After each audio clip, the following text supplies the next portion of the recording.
A paz do Senhor, amados irmãos. Amém. Por gentileza, podeis sentar, graças a Deus.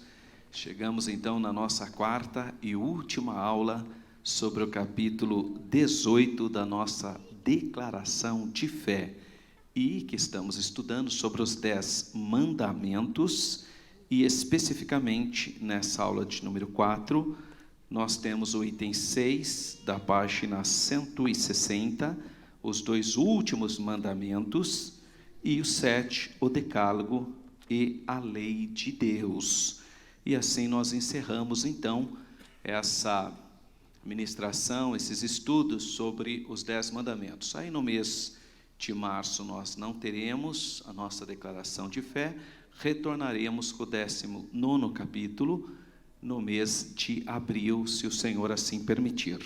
Vamos então, irmãos, dar início do nosso assunto aqui, falando então sobre o 9º mandamento. Então lembra que nós estamos estudando sobre os 10 mandamentos. Os 10 mandamentos, eles são partes da lei de Deus, mas não é a lei de Deus sozinho, porque infelizmente aqueles irmãos adventistas ou sabatistas, aquele grupo cristão que quer guardar o sábado e impô-lo como observância cristã, e isso não faz parte da tradição cristã em nenhum momento histórico da nossa fé. Eles insistem em separar a lei em 2 blocos, lei de Moisés e lei de Deus. Isso é uma divisão artificial inventada pelo adventismo. Por que eles precisam dividir isso? Porque se eles não dividirem, eles vão ter um problema, porque a lei de Moisés, ela compreende tudo, inclusive os 10 mandamentos, mas eles querem separar, eles querem dizer que a lei de Deus são os 10 mandamentos. Então, na cabeça desse pessoal, todas as vezes que eles encontram na Bíblia a expressão mandamento, ele já associa aos 10 mandamentos, porque eles criaram essa divisão artificial. Então, a premissa deles está equivocada. Eles criaram essa divisão artificial e agora dividiram a lei em 2 blocos, dizendo que tem a lei de Moisés, essa foi abolida na cruz, porque é uma lei cerimonial, segundo eles. E teria então a lei de Deus, a lei do Senhor. Essa não foi abolida, porque essa é a lei moral, que para eles seriam os 10 mandamentos. Já é um erro nisso. Com apenas alguns versículos, nós já desmontamos essa teoria adventista. Abra a sua Bíblia em Lucas, por exemplo. Lucas capítulo 2. Olha só, não tem separação de lei, como eles inventaram. O capítulo 2 de Lucas, a partir do versículo 21, a gente já desmonta a teoria adventista de que existem 2 leis. Olha só o que diz em Lucas capítulo 2, versículo 21. Diz assim, todo mundo achou? Amém? Lucas 2, 21. E quando os 8 dias foram cumpridos para circuncidar o menino, está falando do Senhor Jesus, foi-lhe dado o nome Jesus, que pelo anjo lhe fora posto antes que no ventre fosse concebido. Olha o versículo 22. E cumprindo-se os dias da purificação dela, está falando de Maria, né? E cumprindo os dias de purificação dela, segundo o quê? A lei de Moisés, o levaram a Jerusalém para apresentarem ao Senhor. Olha o versículo 23. Segundo o que está escrito na lei do Senhor. É a mesma lei, está vendo que está falando a mesma lei? A lei de Moisés é a lei do Senhor. Olha lá, segundo o que está escrito. Todo macho que abrir a madre será consagrado ao Senhor, e para oferecer sacrifício, segundo disposto na lei do Senhor, 1 par de rolinhas e 2 pombinhos. Lei do Senhor, isso é cerimônia. Isso aqui é cerimônia, irmão. Acabamos de falar aqui que é circuncisão, você vai levar 2 pombinhos, porque eles eram pobrezinhos, né? Isso é cerimonialismo. E chamou de lei do Senhor, em outras palavras, lei de Deus. Então, irmão, o Pentateuco é uma lei só. O povo judeu, sempre que são os receptáculos da lei, sempre creu numa lei só, e essa lei tem 3 nomes. Pode ser chamada de lei de Moisés, porque Deus entregou para Moisés, não foi? No monte, ele recebeu isso. Então, pode ser chamada de lei de Moisés, pode ser chamada de lei do Senhor, e pode ser chamada de lei de Deus, mas é a mesma coisa. É uma lei só, irmão. Agora, só porque eles querem guardar o sábado, o que eles fizeram? Não, são duas leis. A lei de Moisés é que foi abolida, porque é uma lei cerimonial. Agora, a lei de Deus, não, que seria os 10 mandamentos. Só que a Bíblia não fala nada disso. Aliás, irmão, para quem não sabe ainda, a expressão lei de Deus aparecem 7 vezes na Bíblia. Uma vez no livro de Josué, 3 vezes no livro de Neemias e 3 vezes no livro de Romanos. O pastor já acabou de ler, acho que versículo 7 fala lei de Deus. E nenhuma dessas 7 referências que aparecem na Bíblia se refere aos 10 mandamentos. E nenhuma vez aparece 7 vezes a expressão lei de Deus e nenhuma se referindo aos 10 mandamentos. Por isso que eu estou dizendo, irmão, trata-se de uma invenção adventista para pôr goela abaixo a doutrina do sábado. Mas, na verdade, não se sustenta à luz da palavra de Deus. Então, o 9º mandamento diz: não dirás falso testemunho contra o teu próximo. Proíbe a mentira, o mexerico, o testemunho falso contra o próximo, tanto no dia a dia como nos tribunais. No Antigo Testamento, apresenta-se a ideia de abominação àquela pessoa que fala mentira a respeito do seu irmão. É abominável a Deus. É uma palavra extremamente forte, né? Significa que isso aí é uma coisa repugnante ao Senhor. A pessoa que fala mal do seu irmão. Então a Bíblia condena totalmente. Testemunho, aquela pessoa, não, irmão, realmente é ele, eu vi, sendo que não é nada disso, né? Então, o falso testemunho é condenado pela palavra de Deus. Trata-se, então, da proteção da honra e da boa reputação no campo social. O propósito divino nesse mandamento é combater a mentira, a calúnia e a falsidade entre o povo de Deus. Esse é um assunto sério, ele não está só na Bíblia. Os filósofos pensaram sobre isso também. Então, você pega, por exemplo, Sócrates, que ficou famosa a ideia das 3 peneiras, né? Então, são pensamentos filosóficos que combatem a ideia das pessoas quererem levantar algum testemunho ou falso testemunho contra os seus irmãos. Há uma passagem também na Bíblia muito interessante, que é a questão de Nabote, quando Jezabel levantou um testemunho falso contra ele e ele foi apedrejado, ele foi morto. Quer dizer, utilizou de instrumentos da lei para matar uma pessoa inocente, acusando-o de blasfêmia, de uma série de mentiras. E a Bíblia mostra o fim de Jezabel. Jezabel foi pisoteada, foi morta pelo rei Jeú, né? Ele pediu para jogá-la do quarto alto onde ela estava, ela foi pisoteada e foi devorada pelos cães. Isso é uma coisa horrorosa. E, às vezes, eu percebo, os irmãos na simplicidade acham que Jezabel foi condenada porque ela pintava os olhos. E isso, irmão, apenas, na verdade, todo o povo da antiguidade pintava os olhos. A maioria das pessoas que moram no Oriente Médio pintam os olhos. É o Ray-Ban da época, irmãos. Tá? Porque o sol é muito forte lá. Então, o homem no Egito pintava o olho. Veja as figuras no Egito. Por que você acha que os irmãos de José não conheceram José? Porque ele estava com o olho pintado, irmão. Ele simplesmente raspou, como a Bíblia fala, barbear. Não é tirar barba apenas, não. Os egípcios não usavam pelo no corpo. Eles tiravam todo o pelo do corpo, inclusive cabelos, colocavam perucas e pintavam o olho. Por isso que os irmãos de José não conseguem reconhecê-lo. Então, não é por causa disso. A gente, às vezes, associa muito a essa questão, né? Mas, na verdade, é por causa da perversidade dela em ter levantado falso testemunho contra o seu irmão, que é Nabote, acusá-lo falsamente. Então, foi uma abominação para Deus. Então, há uma profecia contra a idólatra Jezabel. Então, não é simplesmente por causa dessa aparência dela, não. Porque a Bíblia fala, né, que ela se pintou, se agressou, porque ela achou que ia conquistar, né, o Jeú. E o Jeú falou, joga essa pervertida, né, essa assassina. Então, é devido a uma ficha muito negativa desse comportamento em levantar falso testemunho contra os seus irmãos. Muito bem. Então, está ali a falsidade. Deuteronômio, capítulo 19, versículo 18 a 20 diz, e os juízes bem inquirirão, E eis que, sendo a testemunha falsa testemunha, que testificou falsidade contra o seu irmão, far-lhe-eis como cuidou fazer o seu irmão, e assim tirarás o mal do meio de ti, para que os que ficarem ouçam e temam, e nunca mais torne a fazer tal mal no meio de ti.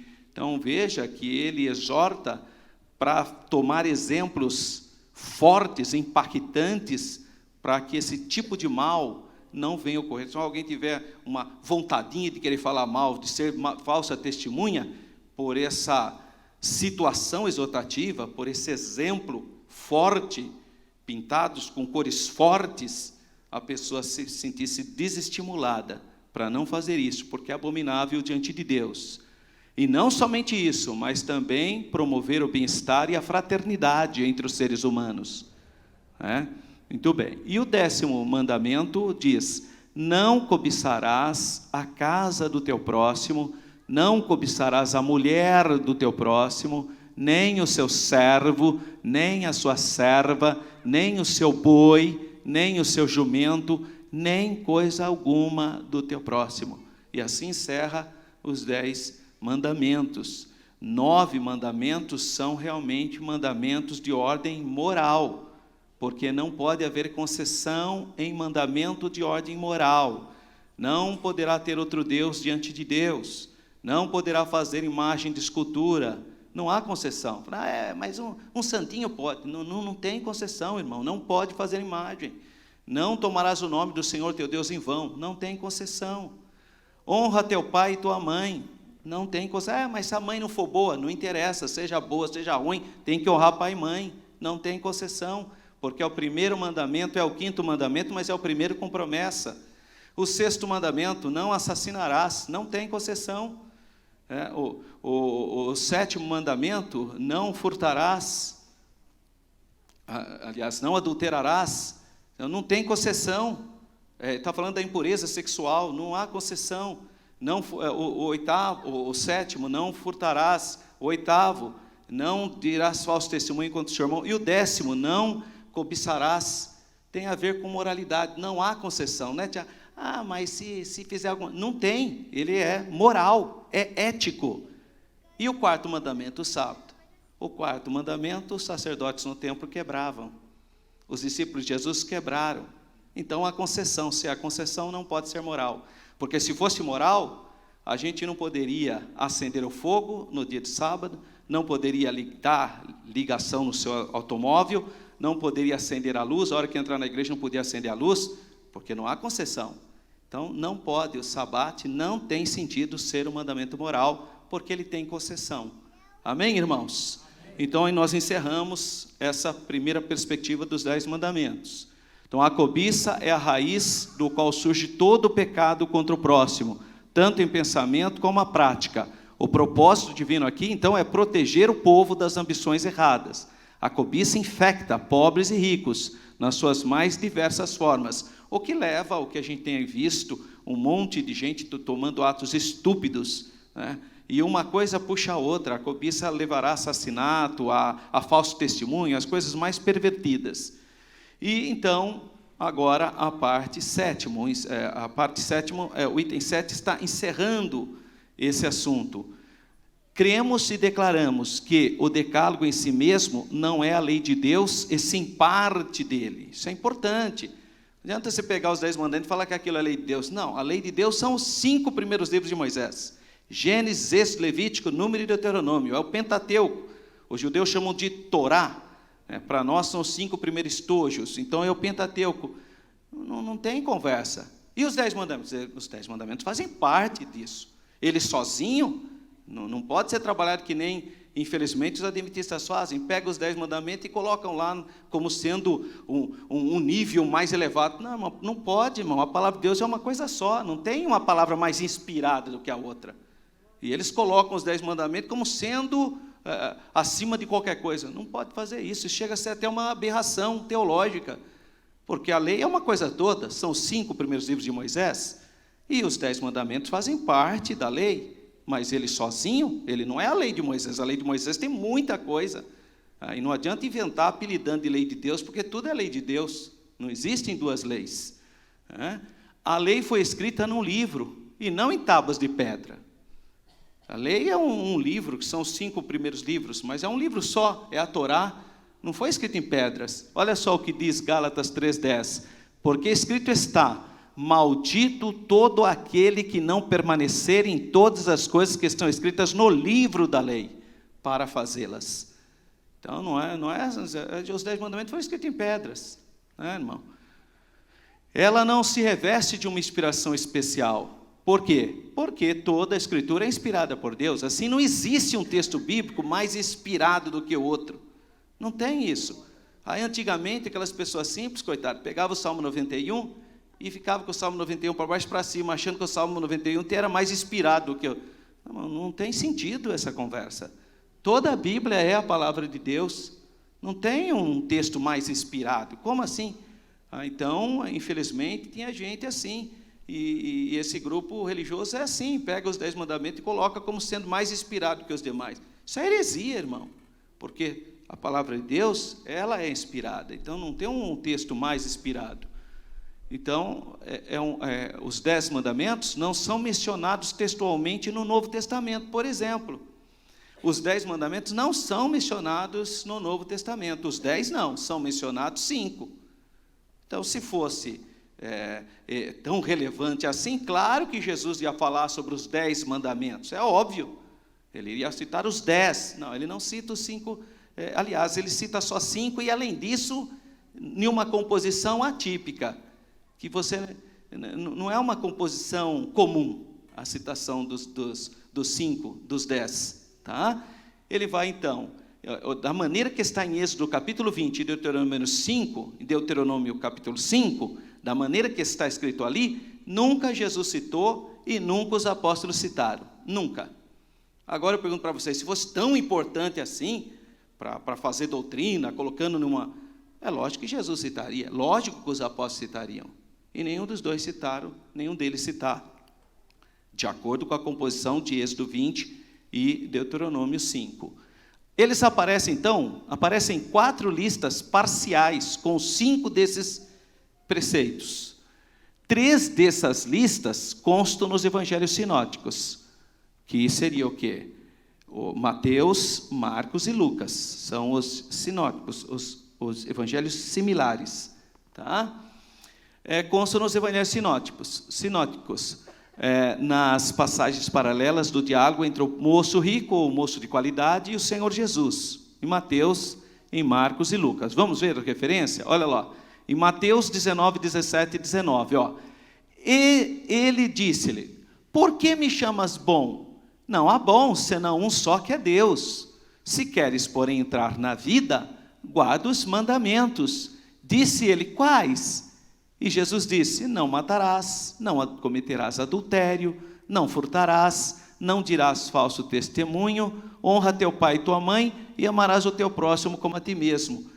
Não está igual a relação lá de Êxodo 20 ou Deuteronômio 5, não está igual. Olha só, por exemplo, em Marcos 10, 19, tu sabes os mandamentos: não adulterarás, não matarás, não furtarás, não dirás falso testemunho, não defraudarás alguém, honra teu pai e tua mãe. Olha lá em Lucas 18, 20, sabes os mandamentos: não adulterarás, não matarás, não furtarás, não dirás falso testemunho, honra teu pai e tua mãe. São os chamados preceitos morais, mas não tem daquela maneira que está em Êxodo capítulo 20. Há ainda uma outra lista parcial, com 4 preceitos em Romanos 13, 9. Então nós estamos vendo aonde que é citado partes dos 10 mandamentos. Lá em Romanos 13, 9, com efeito, não adulterarás, não matarás, não furtarás, não darás falso testemunho, não cobiçarás. E se algum outro mandamento, tudo nessa palavra se resume: amarás o teu próximo como a ti mesmo. Então, olha só, tá, o que diz a Bíblia, né? Em todas essas listas, os mandamentos não aparecem na sequência canônica. Não aparece como nós estudamos aqui os 10 mandamentos. A sequência não é igual, tá? Não tem essa linha.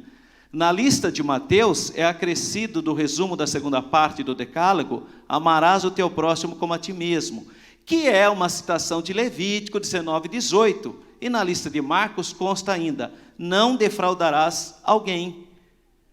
Podemos então encerrar o estudo sobre os 10 mandamentos com Marcos 12, capítulo 12, versículo 28. Por que eu peguei? Isso já não tem nem no seu livro, não tem. Isso é um acréscimo que eu coloquei. Por que nós podemos encerrar com essa passagem? Porque essa passagem é uma passagem interessante. Porque o escriba, que é um estudioso das Escrituras, ele quer saber qual é o mais importante dos mandamentos. Então, olha lá o texto. Aproximou-se dele um dos escribas que os tinha ouvido disputar. E sabendo que eles tinham respondido bem, perguntou-lhe qual é o primeiro de todos os mandamentos. E se Jesus fosse adventista, ele ia falar o sábado, irmão. Mas acontece que Jesus não é adventista, né? Então ele nem ligou para isso. É verdade, irmão. É sério, porque essa turma só sabe defender o sábado. E tem gente que te fala assim, o professor Alberto fica implicando. Mas eu não estou implicando não, irmão. Eu nem ligo para isso. Se a pessoa quiser guardar o sábado, o problema é dela. O problema é que essa gente diz que você não tem salvação porque você não guarda o sábado. Esse é o problema. Estão vendo onde está o problema? Porque se ele guardasse o sábado dele, mas não ficasse falando nenhuma bobagem, o que tem? Tem gente que quer pôr véu na cabeça na hora de orar, tem gente que não quer pôr nada, tem gente que usa terno, tudo bem, mas cada um fica na sua. Agora a pessoa vir dizer que os outros irmãos não são salvos porque não guardam o sábado, irmão, e que todos nós aqui temos a marca da besta, porque na cabeça dele nós guardamos domingo, aí já é demais, né? Aí nós somos obrigados a explicar, então, o erro crasso dessa gente, porque lá em Israel, eu frequentei a igreja em Israel, irmãos. Os irmãos sabem que eu morei um tempo em Israel, eu ia na igreja dos judeus, eram judeus. Eles usavam o kippá, usavam a barba, o talite para orar, porque eles eram judeus. E o culto deles era em que dia? No sabate. Então estava lá todo mundo no sábado. Eu ia também, mas eles são judeus. Eles sabiam que eu não era judeu. Sabiam que eu era crente de outra igreja. Mas eles nunca me desrespeitaram. Em nenhum momento. Se ia falar com ele, ele falou, não, vocês não, a lei, nós temos um compromisso com a lei de Moisés como estatuto perpétuo. Agora vocês não, vocês estão na base lá de Atos, capítulo 15, o concílio de Jerusalém. Foi dito que não era para colocar nenhum tipo de identidade judaica na igreja. Apenas que ela não se envolvesse com idolatria, com o culto aos ídolos, com a impureza sexual e com o sangue, né, com o sufocado. Então, os judeus, entendem isso. E agora, o brasileiro que conhece a gente, vem com essa conversa furada, irmão. Dizendo que você não é salvo porque você não guarda o sábado. Aí não dá. Aí nós somos obrigados, então, a mostrar e desconstruir esse pensamento, porque tem gente que é enganada. Tem muita gente que foi para lá por causa disso, enganada. Está enganado, irmão. Então, cabe nós a explicarmos isso para os irmãos. Olha aí, o moço perguntou, qual é o principal? Se ele fosse adventista, ele ia falar o sábado. Mas a Bíblia não tem adventista, graças a Deus. A Bíblia mostrou, e vai falar, e Jesus vai responder para ele. A resposta de Jesus não bate com o que esse pessoal fala. Jesus respondeu-lhe, o primeiro de todos os mandamentos ele falou, Shmar, de Deuteronômio 6,4, ouve Israel, o Senhor nosso Deus é o único Senhor. Amarás, pois, o Senhor teu Deus de todo o teu coração, e de toda a tua alma, e de todo o teu entendimento, e de todas as tuas forças. Este é o primeiro mandamento. Não falou nada de sábado, não falou nada de... Falou, você ama a Deus de toda, integralmente, nem tocou em assunto nada disso. Mas Jesus é tão maravilhoso que ele resolveu falar o segundo. Aí pensou que ela ia falar de sábado no segundo? Imagina, não falou nada de sábado. Olha o que Jesus falou no segundo. Semelhante a este amarás o teu próximo como a ti mesmo, não há outro mandamento maior do que estes. Acabou. Cadê o sábado? Não tem nada disso, irmão. Não tem nenhum mandamento maior do que esse. Agora, o que eu quero dizer para os irmãos, para encerrar aqui, é que no judaísmo existem 613 preceitos. 613 preceitos. Segundo a tradição judaica antiga, 365 preceitos falam o que você deve fazer, que nós chamamos de preceitos positivos, que, segundo os rabinos, significava um preceito positivo para cada dia do ano no calendário lunar. E, segundo os rabinos da época de Jesus, os outros 243 preceitos tinham a ver com a negativa, com não farás. E segundo eles tinha a ver com os órgãos do corpo humano, da época, claro, né? De maneira que um total de 613 preceitos, eles acreditavam nisso. Mas acontece que o Salmo de número 15, abra aí sua Bíblia, o Salmo de número 15 reduziu esses 613 preceitos, o Salmo de número 15, reduziu em 11 preceitos. Olha aí no Salmo de número 15. Ainda essa manhã, a minha devoção matutina, eu estava lendo o Salmo 15. Diz assim: Senhor, quem habitará no teu tabernáculo? Quem morará no teu santo monte? Aí, ó. 1, aquele que anda sinceramente. 2, pratica a justiça. 3, fala a verdade no seu coração. 4, aquele que não difama com a sua língua, nem faz mal ao próximo. 5, nem aceita nenhum opróbrio contra o seu próximo. 6, cujos olhos o réprio é desprezado. 7, honra e temem ao Senhor. 8, aquele que jura com dano seu, mas não muda, né? 9, aquele que não dá dinheiro com usura. 10, que nem recebe peitas contra o inocente. Quem faz isso nunca será abalado. Então, esses mandamentos aqui, eu pulei um, né? Aquele que não difama com a sua língua, não faz mal ao próximo, não aceita, eu juntei, são 11, na verdade. O Salmo 15, dos 613, resumiu para 11, aqui no Salmo 15. E o profeta Isaías, no capítulo 33 de Isaías, versículo 15, de 11, abaixou para 6 preceitos. Então, de 613, o Salmo 15 baixou para 11. Isaías 33, 15, abaixou para 6 só.